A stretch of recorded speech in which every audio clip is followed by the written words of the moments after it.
안녕하세요. 세계경영입니다.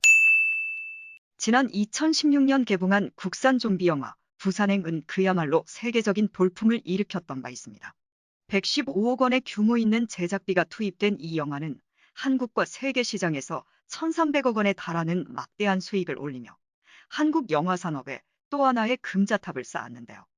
홍콩, 대만, 싱가포르 및 동남아 각지에서 박스오피스 1위를 차지한 것은 물론 옆나라 일본에서도 개봉에 크게 흥행했습니다.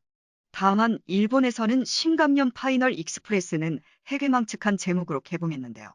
일본어로 신감년과 신간선의 한자 발음이 같다는 점에서 차가 난 나름의 언어 유희라고 합니다.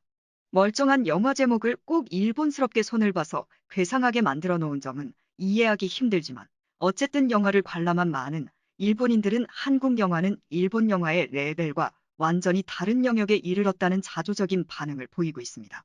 일본 개봉 3년이 지난 영화임에도 일본 커뮤니티에서는 꾸준히 영화에 대한 호평과 추천 후기가 이어지고 있는데요. 그 반응 가운데 일부를 추려서 소개해드리겠습니다. 근래에 유일하게 본 한국 영화입니다. 솔직히 말해서 정말 참신하고 재미있었습니다. 개인적으로는 일본 영화가 아무래도 한국 영화와 레벨을 점점 더 벌리게 되는 듯해 보는 내내 마음이 불편했습니다. 일본 영화계가 조금이라도 빨리 각성하지 않는다면 한국 영화계에 완패하게 될 것 같은 기분이 들어서 불안하군요. 정말 트집 잡기가 어려운 영화였습니다. 보는 내내 재미있다 는 생각보다도 와 잘 만들었다 는 생각이 더 많이 들었으니까요. 각본의 교묘한 배치와 긴장감 덕분에 출연진 가운데 누가 먼저 죽게 될지를 예측하며 보는 재미도 쏠쏠했습니다. 일본의 공포 영화나 스릴러에서는 느낄 수 없는 특유의 분위기가 너무 매력적이랄까요. 다만 할머니 자매가 객차의 문을 열어버린다는 전개는 솔직히 일본인으로서는 이해하기 어렵고 자기적인 느낌이 들어서 불만이었습니다.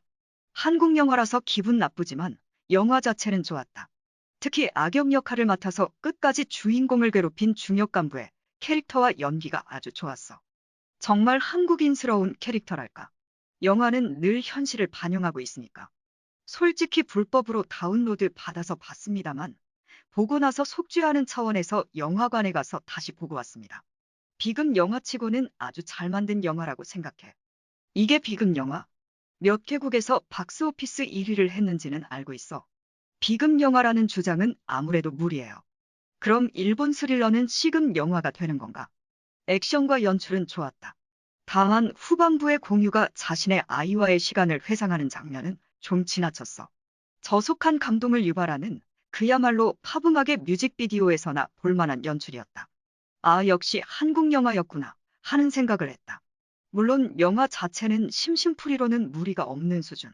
한국 영화 특히 스릴러물들은 그 특유의 생존을 향한 열망의 감정이 아주 인상적이고 또 보는 내내 관객을 끌어당기는 힘의 원천인 것 같아요.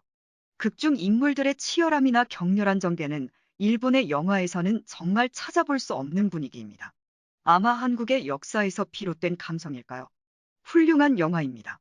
단순히 한국 영화라는 이유로 영화를 비난하는 자칭 애국자들은 좀비와 딱히 다를 것이 없겠네요. 영화는 나쁘지 않다만 한국이 나쁜 나라라는 점에는 변함이 없어. 너 제일 맞지? 우익도 바보 같지만 너 같은 친한파 좌익도 싫다. 일본에서 나가라. 세계 각지의 좀비 영화가 난무하는 시대지만 이 영화는 다른 영화의 추종을 허락하지 않는 완성도와 획기성이 있다. 보는 이의 마음을 뒤흔들면서 군상들 사이의 갈등을 멋지게 다룬 걸작이다. 서울에서 부산으로 향하는 고속열차라는 고립되고 결코 멈출 수 없는 공간에서 벌어지는 좀비 활극이라는 설정 자체에서 이미 영화는 절반 이상을 먹고 시작한다. 일본은 물론이고 전 세계가 열광한 영화라는 점이 충분히 납득된다. 일본 영화는 주인공이 뭔가 특이한 능력을 지니고 있어 항상 무쌍을 찍는 식으로 전개가 되는데 이 영화는 다들 평범한 인물이라 좋았다. 결말부도 호불호가 있는 것 같지만 개인적으로는 정말 울었다. 개인적으로 좀비 영화를 보고 눈물을 보일 줄은 몰랐는데 한국 영화는 역시 일본의 것과는 레벨이 다르구나 라는 생각을 굳혀준 영화였습니다. 그건 그렇고 부산행이라는 원작의 이름을 신가면 파이널 익스프레스라는 정신나간 이름으로 번역한 수입사는 무슨 생각인 건지. 일본 영화계에는 더 이상 긴장감이라는 것이 없다. 바보 같은 제작자들과 재능 없는 배우들만 잔뜩 모여서 자신들만의 카르텔을 형성하고 있어. 바보 관중이라는 고정 수요가 있으니 혁신의 여지가 없고 늘 그저 그런 한심한 작품들만 주기적으로 찍어낸다. 그 정도 수준으로 만들어도 봐주는 사람들은 늘 있으니까. 이런 분위기에서 한국을 이기기를 바라는 것은 정말 현실성 없는 이야기다. 결국 이런 식으로 세계 시장에서 완전히 도태되겠지. 안타깝다. 한국 영화라는 말에 솔직히 보기 전에 꺼려지는 마음은 있었습니다만 지인들이 보고 싶어 해서 어쩔 수 없이 따라갔습니다. 보고 나니 안 보면 후회했을 수준의 영화였습니다. 특히 결말부에는 감정이 크게 동요하고 울컥했습니다. 신가면 파이널 익스프레스라니. 잘 만든 영화를 머저리 같은 비극 영화로 만들어버리는 이름이다. 이건 수입사가 혐한이라서 의도한 것이 아닌가 싶을 정도야. 속편인 반도를 최근에 봤는데 솔직히 아주 불만이어서 원작을 다시 보고 왔습니다. 역시 속편은 무리였던 것 같아요. 이런 훌륭한 작품은 원작 그대로 남겨두었으면 합니다. 아, 일본이 또 졌구나. 라는 생각만 들었습니다.